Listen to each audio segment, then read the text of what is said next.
Hey y'all, welcome to Off the Beaten Path. My name is Cush. My name is Breezy. On our podcast, we explore the great outdoors and the Second Amendment with a blend of culture, comedy, and conversation. And oh yeah, I'm making beats.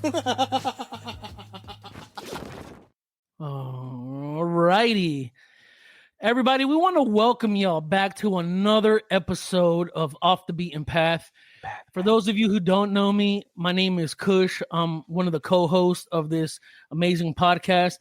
For those of you who don't know, my best friend and my business partner is Breezy Henson. He's the little ginger gnome there making beats on this podcast. And tonight we have an amazing guest, to say the least. I know I've said that a few times, but it's just like it's a compound effect with all the amazing ladies that we're featuring. And tonight is no different. We have the amazing and talented Lanny Oakley. Lanny, I want you to introduce yourself, because every episode we've been doing a little bit of like introduction, but it's just progressively getting better and better. So I want you to tell the world who may not know of you a little bit about yourself, and just do a small intro, please. Yeah, absolutely. And since we chatted about it before we got started, I'm going to say that probably the most important thing about me, and that's the fact that I'm a twin. Yeah. I'm a twin, a 3-time Olympian, world champion in multiple shooting disciplines, and I just really like to have fun and pass on all my knowledge to other people. Amen. That's awesome, because Rob and I, we firmly believe in passing on info versus gatekeeping. So I obviously want to start with what I find probably the most admirable thing about you is that, for me, is that you're a twin, because I don't think I've said this on this season or last season, I also am an identical twin brother. And so for me, it was very normal. I typically don't tell people, hey, I have a duplicate walking out in the world. So we constantly get confused. Like, people walk up to me and they're like, which one are you? And I'm like, oh, no. But so talk to me about that. Were you and your sister very competitive when you guys were young? Absolutely. Yeah. And I think, being a twin was probably the best thing that happened to me. We were best friends and biggest competitors, so we were able to push each other every single day. And, I'm sure you experienced similar things where your teachers wanted to split you up. Oh, yeah. Yeah, but we fought that hard, and we said, we have a unique opportunity to work together to achieve great things. And they just didn't see it that way. They wanted us to be individuals and find our own path. Yeah. Now, were you all the twins that dressed the same as well, or no? Yes. We were so identical. Like, a lot of times our parents couldn't tell us apart. And my mom, she made a lot of our clothes. So not only did my twin sister and I look alike, but our older sister, who was only 14 months older, a lot of people thought we were triplets. That is awesome. Wow, that is beautiful. Did you sneak in your mom made your clothes? She did, yeah. She was Wonder Woman when it came to being mom. She she had 3 in diapers, and she made her clothes. She was just, an incredible mom. She did a lot of cool things. That's amazing. Where did y'all grow up at? Yeah. Yeah, we grew up in Durango, Colorado. A little biased, but really cool place to grow up. Yeah. That sounds like a cool place. That's one of the places in the country my cousins live out there, and they're always not for long. So I'll end up there eventually, but they say it's amazing. Like, they wouldn't want to live anywhere else. Yeah. Yeah, definitely. Come visit sometime. Okay. Doesn't it get bitter cold up there, though? It gets a little cold, but it's been voted best winter ski resort in the nation, like, every single year, because you can more or less wear a t-shirt every year or every day during the winter. It's amazing. Wow. Really? It sounds like we got a destination to hit. Yeah, I know, because I think we're 3rd or 4th on the skiing list. Yeah. Dude, hey, water skiing. Because I've heard the name. What are you, like, what's the biggest city that's close to you? Well, Durango's kind of the hub of this area, but Albuquerque, New Mexico the closest at okay. 3.5 hours. Denver's Really? 6 to 8 hours time of year. Okay. Wow. Okay. That's awesome. So, wow. I know you have a lot of, there's a question in my mind that I always think about when we talk to high level competitors is like, when did you realize like this is going to be a serious thing I'm going to do? Yeah. From when you were kids, like I know you said you were competitive with your sister. I love that but when was it that you were like, wow, this isn't just us being kids and thinking this is cool. We're really good at this. Well, I think, we kind of realized early on when we started playing sports that, that we had a pretty good work ethic and, good discipline. Our parents could hardly pull us. Our main sport growing up was soccer. We were soccer nerds. But our parents couldn't pry us off the field. And even when we weren't on the field, we were constantly juggling all the time. So, shooters dry fire all the time. We were juggling soccer balls all the time and just getting really good footwork and stuff like that.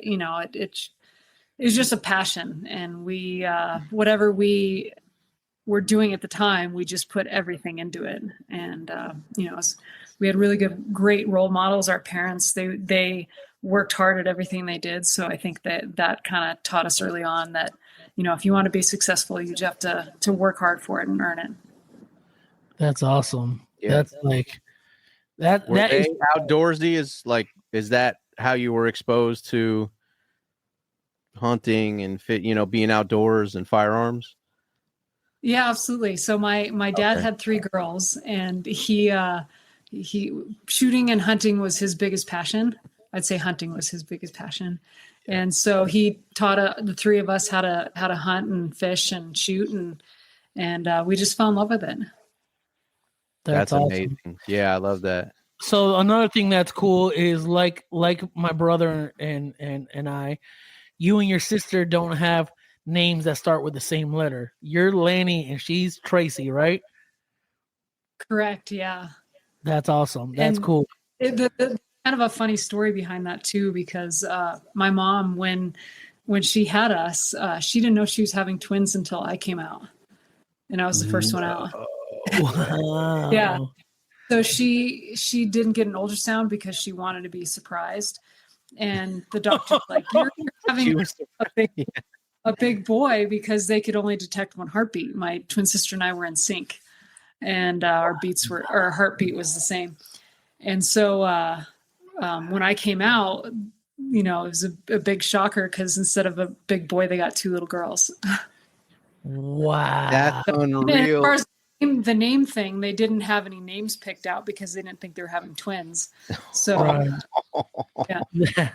Doctor was like, surprise. Here's a surprise. Wow. Get more nurses. There's another one in there.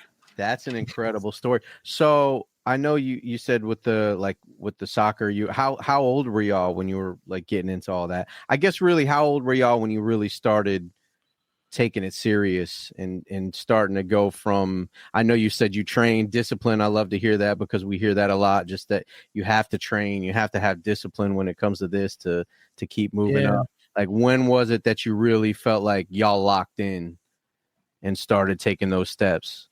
Yeah, I would say probably in middle school and maybe even before that. The first time we saw the Olympics was we saw it on TV, and Tracy and I were like, we're going.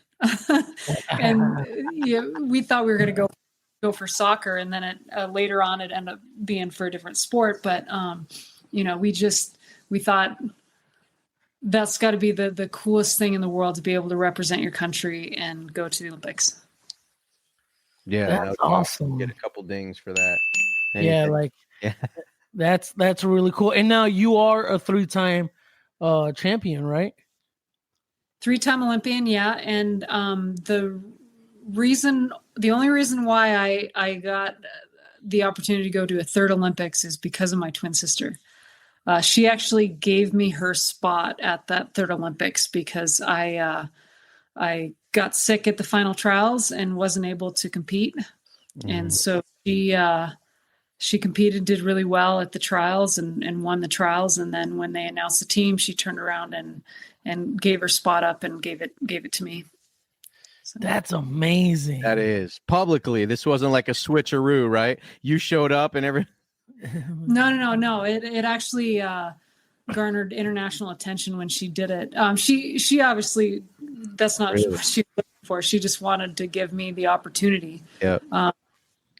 She had 4 years previously. She just barely missed making the team based off of weather. They canceled the race, and so she knew what it felt like, and she wanted the U.S. to have the best team. And obviously, I protested when she told me that she wanted me to do that. But at the end of the day, that's what she wanted. So, and what Olympics was that? What year was that? That was in 2014 in Sochi, Russia. Wow. Yeah. Wow. How was that? Yo, I watched that. Yeah, I know, right? That's why. Yeah. We're over here nerding out. Wait, what? I was watching that. Yeah, so Russia was crazy. They don't like us over there. But for the first time, that was probably the best experience that I've ever had in Russia. The other ones were not so nice. But they found every happy Russian in Russia, and they brought them there as volunteers. It was crazy. That's amazing. Because y'all are staying in the same place, right? Like the village? Yeah. Yep. Yeah. Okay. Well, remember there was news about the village, about the living quarters. It wasn't like ideal. Right. Yeah. Wow. Yeah. Every Olympics, they barely struggle to get finished, and there's always something funny. And at the Russia, at those Olympics, they had 2 toilets side by side with no wall or partition between them, and it's like, they're like, it's team bonding. Yeah. So, it's team bonding.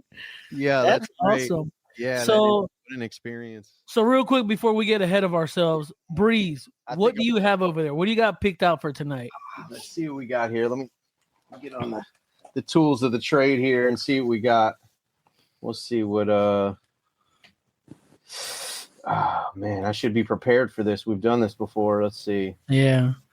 It's kind of like, where's the Jeopardy music? No, not that one.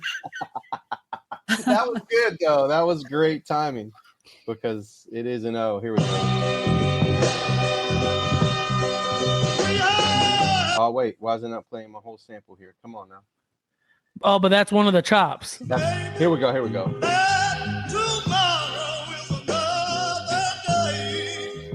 Yeah. I'm excited to see what you do with that. That's spoiler alert. Yeah. That's kind of the part you'll see. Yeah.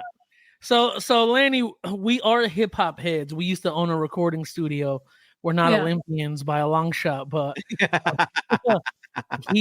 Rob here, Breezy, he makes some pretty amazing beats, pretty quick, and the speed in which he does it. Like by the time we wrap this thing up, so like in the next 45 minutes, he'll have the framework of a beat, and so it's pretty cool to see. Yeah. But yeah, so like I guess I guess just like moving on.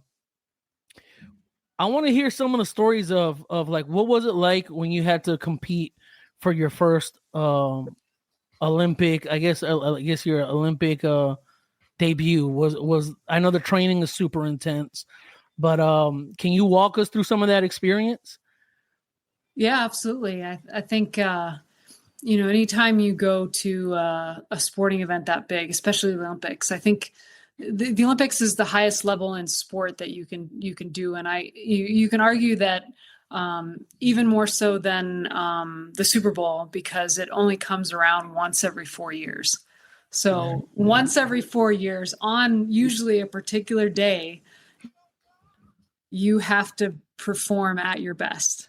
Yeah. And there's so many things that could go into that. And so it makes the Olympics truly special. And so obviously there's a lot of pressure and things like that go into it. But going to my first Olympics, my eyes were like this big, super excited about.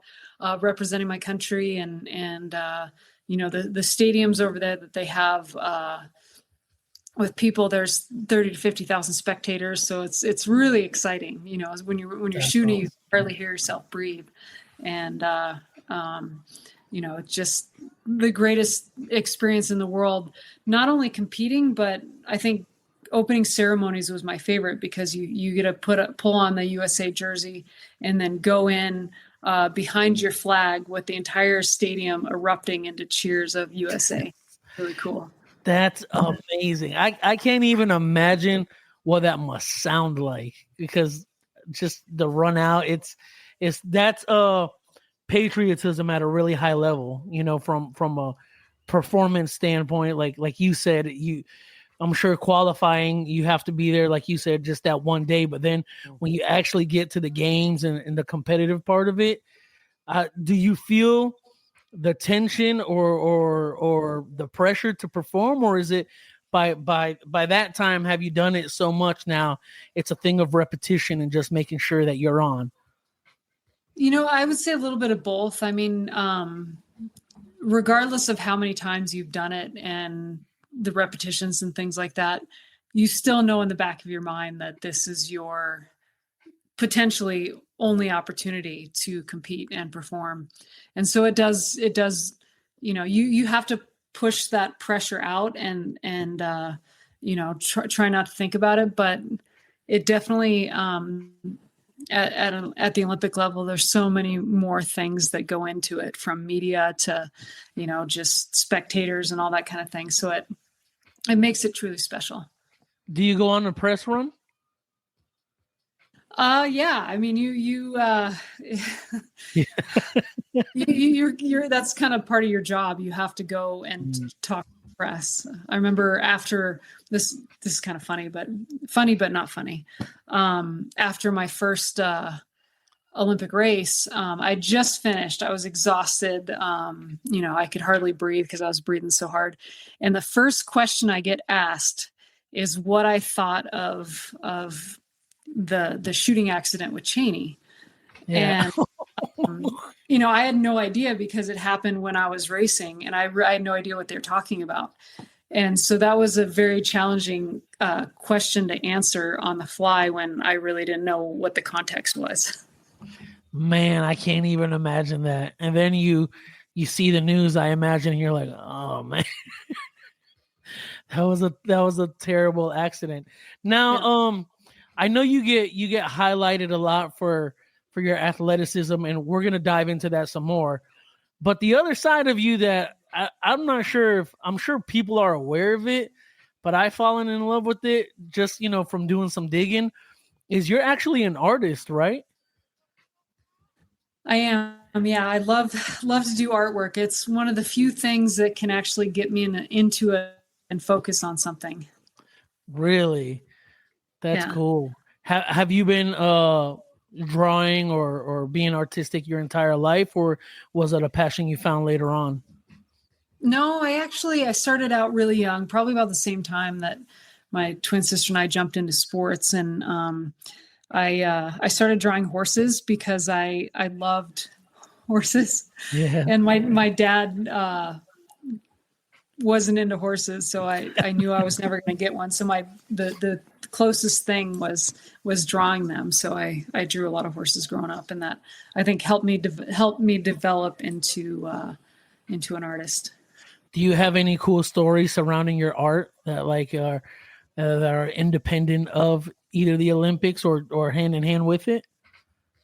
Well, actually, my artwork helped fund my Olympic career, both for my twin sister and I. I would do artwork when we weren't training, and then we'd go sell it on the streets, and it would pay for our food and our travel and things like that.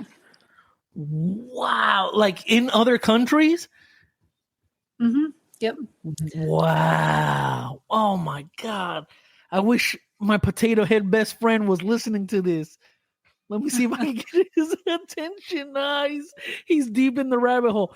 That is amazing. So how many pieces would you say you've sold at any Olympic competition?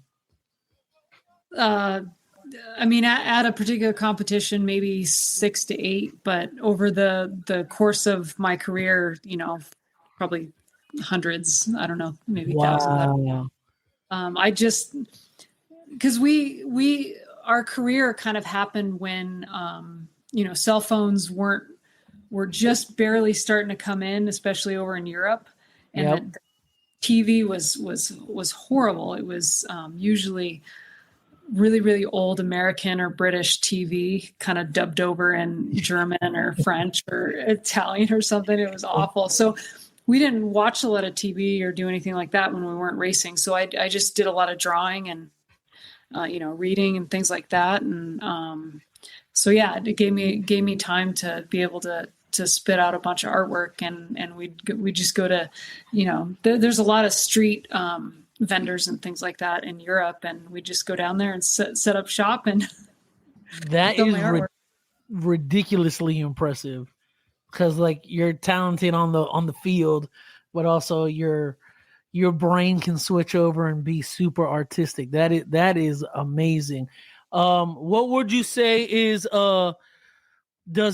do you ever, now this is just my creative brain asking this here, do you ever see like your creativity seep over into your Olympian life? Like, I know creatively, right, art is a form of expression, self-expression, could be whatever. Do you ever see that kind of overlap, or because as an athlete, I'm sure all these sports that you play or compete in, they have a special place in your heart. But do you ever look at it and think to yourself, man, this is like, because it takes patience to learn how to be a really good artist, right? To become one. Yep. Yeah, I would say, there's a lot of crossover. Art taught me a lot of patience and discipline and things like that. But I think one thing that helped is I have a photographic memory. So it helped both in my sports and in my art. And developing both of those, I think it definitely kind of help different skills within those sports that I was doing. You just blew my mind yet again. A photographic memory. I only know one other person who has a photographic memory. Like, oh my God, my brain is like oozing with a bunch of questions right now. Let's see. So photographic memory. So did you use that for like a competitive advantage when, as you got older and started competing on a serious level, like, okay, this person messed up here, or did you use that to your advantage? Absolutely. Yeah. I mean, when you think of it in sports, it doesn't matter what it is, whether it's shooting or, any sort of sport, visualization is really important. And the more realistically you can visualize something, the easier it is going to be for your brain when you actually go do it. So when I would visualize the race course that I was doing and the targets that I was going to be hitting and things like that, I could make a very, very realistic visualization. And, there's studies that say that really good visualizations are just as good as actually doing the training itself. It's muscle memory. You're creating muscle memory for yourself. Thus allowing you to be way more precise. Does Tracy have a photographic memory? She does, yeah. Yeah. Oh my God. What? Automatically, you guys are like significantly better than me and my brother. Definitely not. No, we're just. I don't remember what I did a couple days ago. No, yeah. But that's really cool. So I guess since you started with soccer, how did you get into shooting?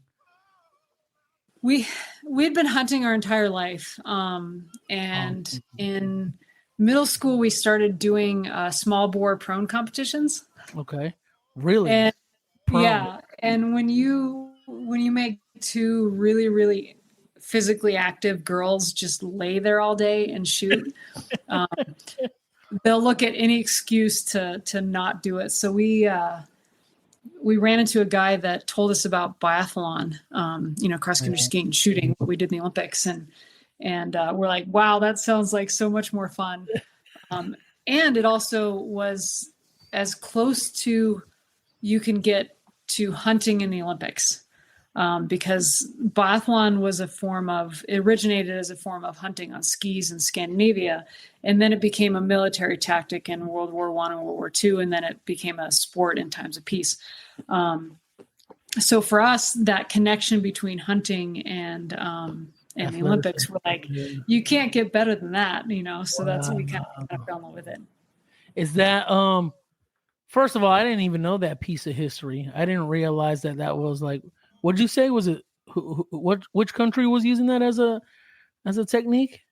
In Scandinavia. So they have snow a good portion of the year. So they would hunt on skis.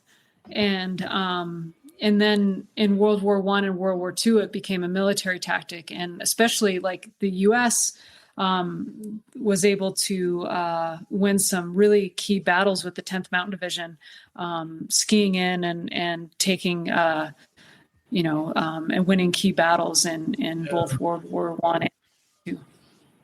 Wow, that's awesome. And so then it becomes a sport in times of peace, right? And then, well, fast forward, how many years would you say? I mean, I don't know if you know this part of the history of it, but how many years would you say it took for it to become something leisure and fun that Scandinavia was doing to where the Olympics were like, hey, we should incorporate this? Or do you know the history of that? I should know the date. I know it was in. I should know this. It's been so long since I've thought about it, but I know 1980 was when women were allowed to start competing in biathlon. So it was, I think, the 50s or 60s when it started in the Olympics for men. And don't completely quote me on that. Right? No, yeah. And back then it was 308, and then they gradually worked down to now they do 22. Rob, can you hear me, bro? I can hear you, brother. You missed like some real nuggets. Did I? Yeah. You should have. She has a photographic memory, Rob. He's working on Olympic level music. I am. I do like one sequence. I'm trying to make this thing as close to complete as I can, but that's all right. Oh, so what? You're almost done? I can. Getting close. Whatever. Just let us know when you're done. So, oh my God, it's between you and the last guest we had, the last couple guests, my brain is like, Tess, shout out to Tess. She connected us, but Tess, I was mind blown with some of the stuff she told us. And then she's like, oh, you need to interview Lanny. She's amazing. And I was like, okay. And then we did some digging and I was like, oh, 2018 was an amazing year for you, huh? 2018. You did like a lot of like, I think that's the year you got your your USPSA championship. You were killing a bunch of, wait, no, let me rephrase that. You were essentially being first place in a lot. Yeah, crushing it. You were crushing it in shooting sports. How did you get into trick shooting? That's a very good question. So a couple different reasons. So when my twin sister and I were competing in the Olympics, we were always looking for different ways of improving. You have to kind of think outside the box in order to become the best in the world. And we had reached the highest level in shooting in the world. Skiing, we weren't probably the best in the world, but as far as shooting in biathlon, we were some of the best shooting biathletes in the world. But we were trying to improve even more. So we found 3-gun, and that was like our cross training for biathlon. Wow. And then when we retired, we jumped into 3-gun, and I started trying to figure out ways of learning how to shoot on the move.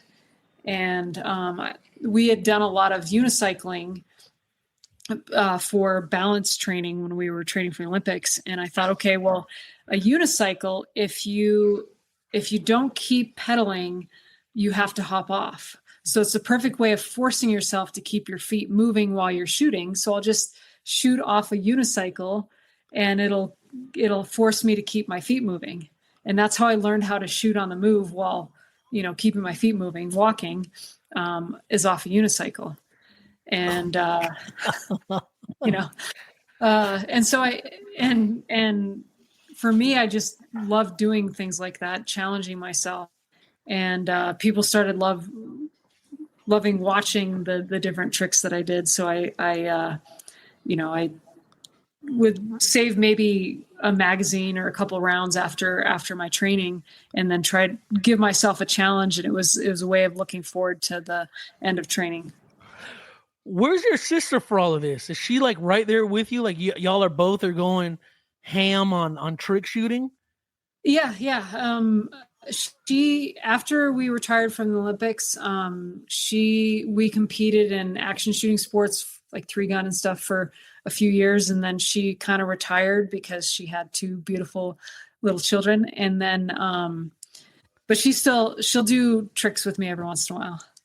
So. Really? So you're still like, you're the active sister as far as it comes to like the shooting space and 3-gun and competition shooting? Mm-hmm. Yeah. A lot of my trick shots are her idea. She's like, hey, go try this. Yeah. Do you, so for me and my twin brother, like we can very easily, we're typically in our own world when we're together. Right. And he and I look like 2 big gorillas. Anytime we walk into a room, it's just always all eyes on, irrespective of the fact that we are twins. We're just these really big dudes, and our stature, I mean, we are also on the heavy side of life, but I mean, just when we walk into a room, people are just like looking, but we're in our own world usually. And some people are like, who the heck are these guys? Is it the same for you and your sister? Like when y'all are together and you're in a room, it's like, whoa. Yeah, it's the exact same. I mean, people always, they're like, you guys are so weird because we don't communicate the same. I don't have to tell her what I'm thinking because she already knows. And so I may just say one word and she'll say one word and people are like, well, what does that mean? And we're like, well, she knows. So my sister is driven crazy because me and my brother, she always says, you have the left brain, he has the right brain. That's how you guys communicate. Because we can literally look at each other and have an entire conversation with just a gaze. And then we're like, oh, okay. Like Rob has seen it in person. We'll be talking in incomplete sentences, but we're having this full-on conversation. And it's, I'm so grateful that, have you, wait.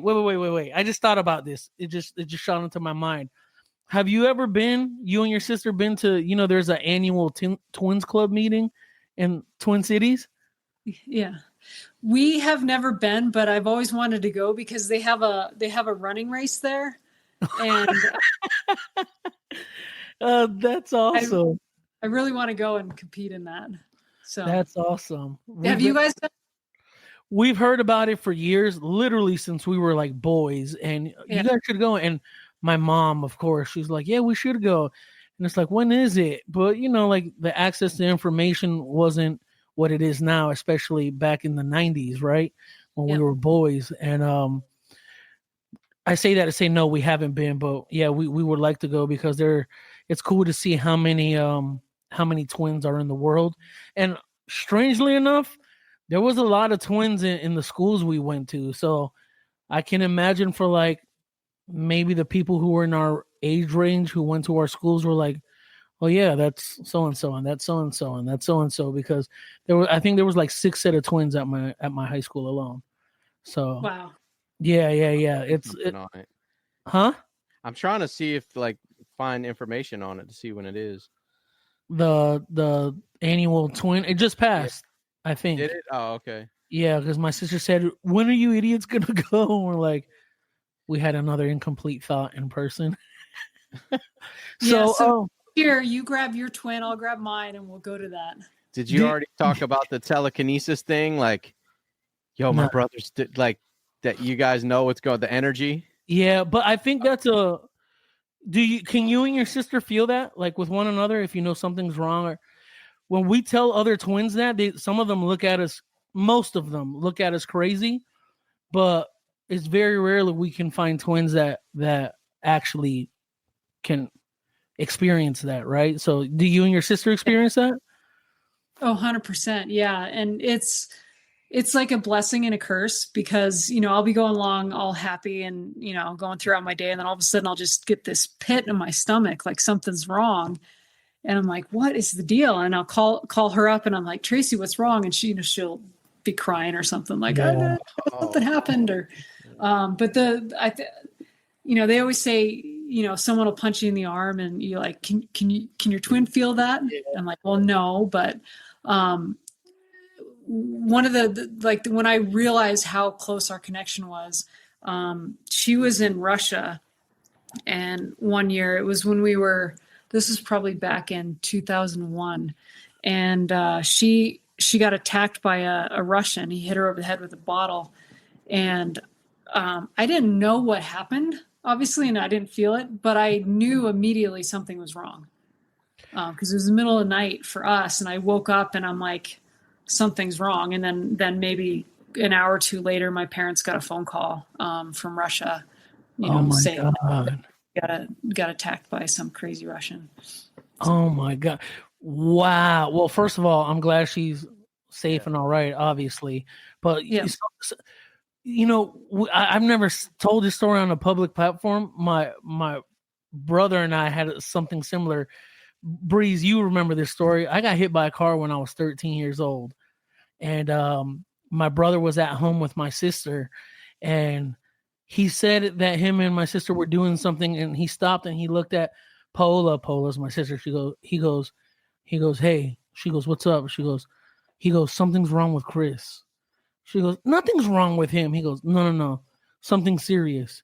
Yeah, like he got frantic about it. Like yeah. We gotta go find my brother. She's like, Andrew, relax. And he's like, no. He goes, I can feel it. Something happened. It's not okay. Yeah. And they were arguing, and like 2-3 minutes later, my mom calls my sister and says, Chris got hit by a car. He's being taken to a hospital. And he was like, I told you. It was, obviously, afterwards, right? Hindsight is 2020. My sister was like, how did you know? And she's asking questions like, I don't know how to explain it. I can feel it though. I can feel it. I can sense it. It's in my mind. It's in my gut. It's just that connection that you have, that thank God we have, because like I said before, I don't know a lot of twins that have that experience, but that's wild. How did you feel knowing she was in another country when it happened? Did you feel like I got to fly over there just to be by her side? Or I did, yeah. I was pretty angry, but I mean, they wouldn't let me fly over there. But I mean, she ended up being fine. She had a, concussion or whatever, but yeah, I actually, Tracy and I were on a podcast with, Marcus Luttrell once, and he told the story about when he, obviously the whole story when, his, unit got attacked or whatever, his twin brother, because they thought he was dead with all the other guys. He's like, no, he's still alive. We need to find him. So he had that connection too. That's awesome. Yeah, that's cool. Man, I would love to see how many twins like experience that phenomenon, because I don't believe scientifically it can be proven. Right. Yeah. I don't know how they'd be able to measure that, other than, obviously the stress levels. Yeah. Right.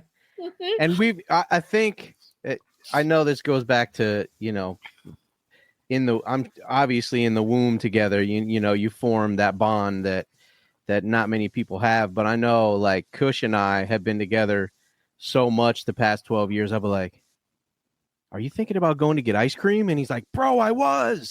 So I think we're starting to form a little bit of that. Yeah. Except, like we didn't. You're my ginger brother. That's awesome. All right. Well, they do say that people have been together their whole lives, or couples or whatever. They do experience similar things. So some people do think we're a couple. I wasn't saying you guys were a couple. No, it's funny because it's just kind of funny, especially in our space, like the outdoor space, like the super, hey brother, they look at us like, what are y'all doing here? Yeah. But no, we're not. I'm happily married. He's happily married. So yeah. Just set the record straight if we're keeping one. Yeah. No pun intended. Set the record straight. Anyway.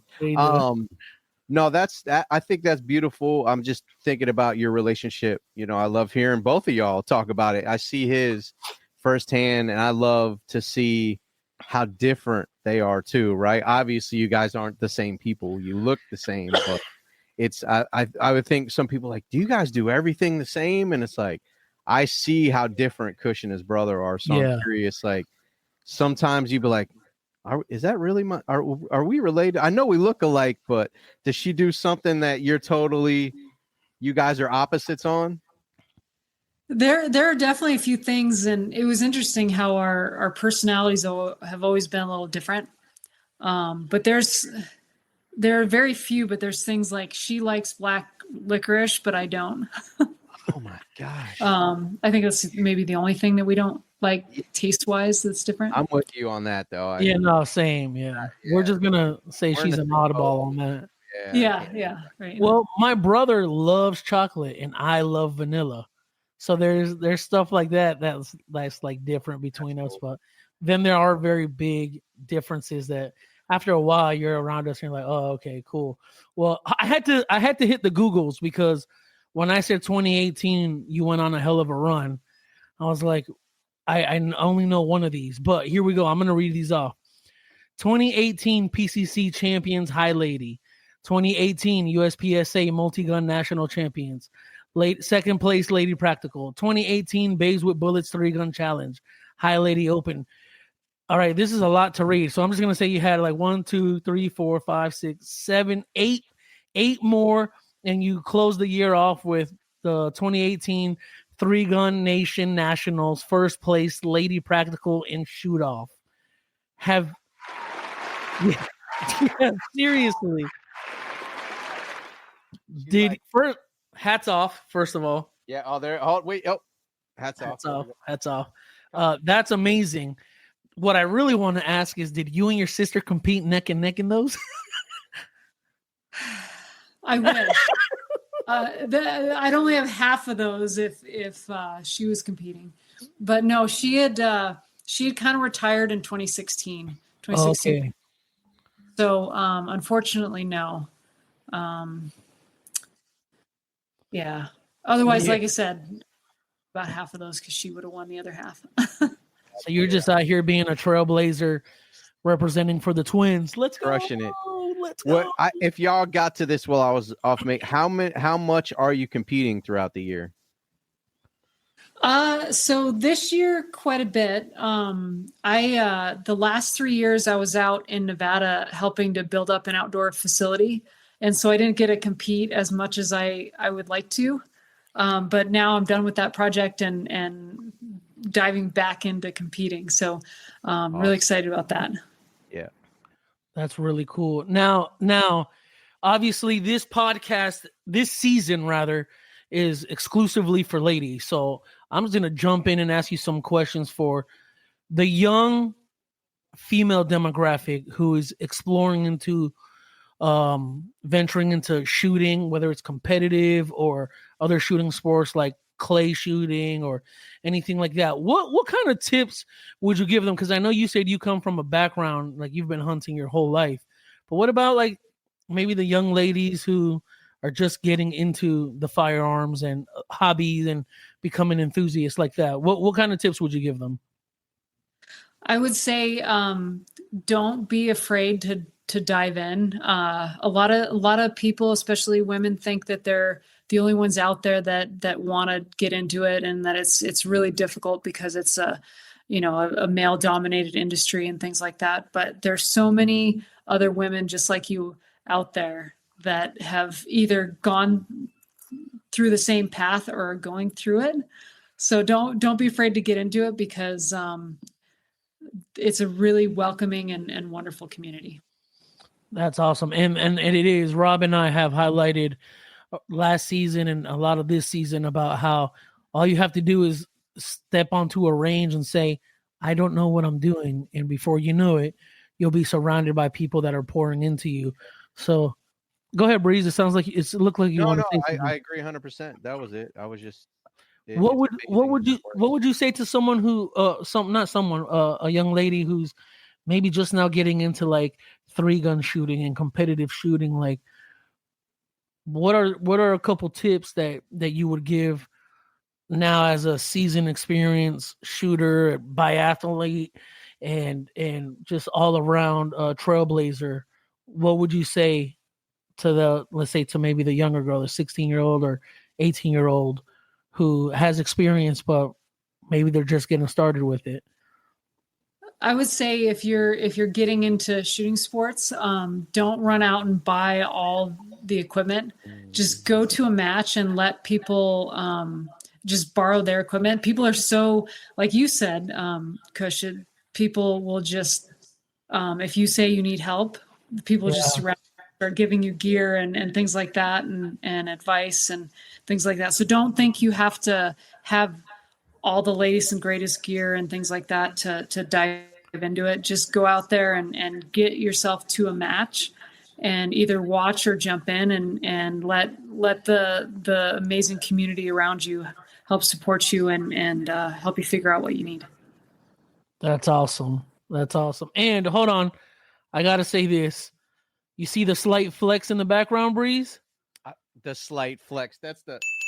And then that's the Sochi flag in the back. That's fire. Yeah, that's amazing. Yeah. Wait, I mean, at least it looks like it says Sochi from back here. Like, who put that back there? That's awesome. Yeah, that's amazing. So you do get to keep some of the stuff, like when you go, like. Well,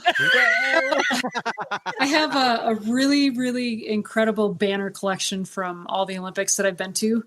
And let's just say it's permanently borrowed.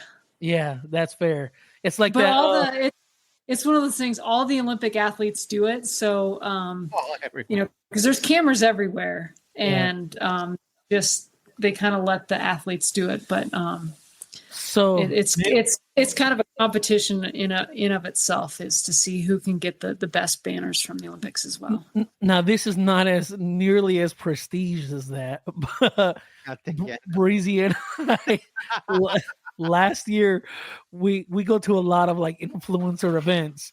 What we started doing is taking a lot of like the banners that say, like range day. Yeah, range day, Iraq veteran. We took one, and what we were gonna do is at the end of the year post them all and say, "Where's your sign at?" So, but the influencer range days have slowed down. But yeah, that is so amazing. It is. It's completely mind blowing, like how amazing you are and your talents. Like Breeze, I don't know if you heard this, but she's an artist. She's like legit bona fide. A little show prep. I saw that in there. Yeah, I don't know. Lanny Warhol. Not quite to cutting an ear off yet, but that's awesome. Yeah, that is amazing. So, Breeze, are you gonna play what you got or what? I don't know. Let's hear it. Let's hear it. Come on. I really I was thinking about the last when Tess was on. I went kind of I'll just play it.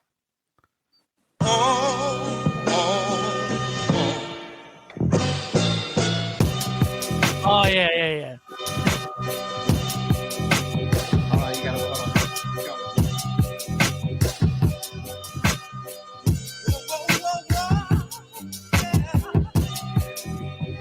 Yeah, I mean, yeah, definitely. I love it. I say that. That's awesome.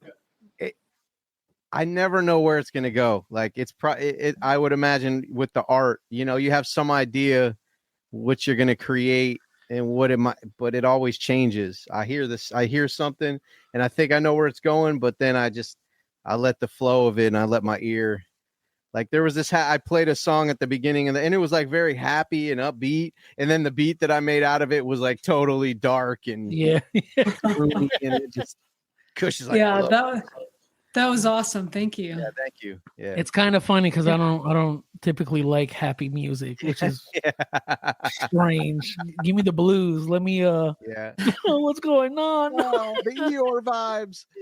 Oh man. So Lanny, before we wrap this up, where can people find you?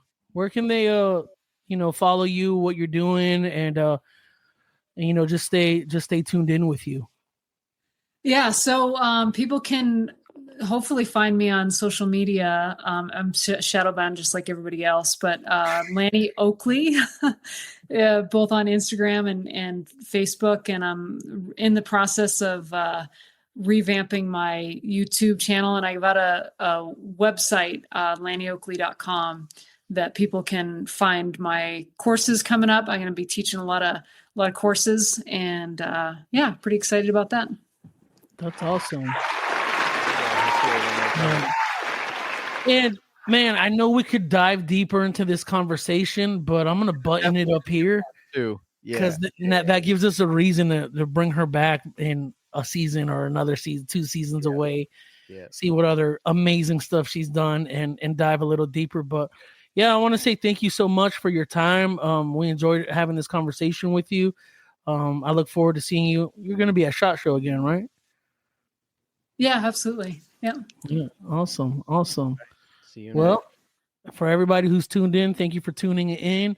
You can, if in the age of technology, you're not watching this by some reason and just listening to the podcast, thanks for tuning in. We appreciate you, and subscribe to all our platforms. Have a good one. Hats off. Thank you, guys.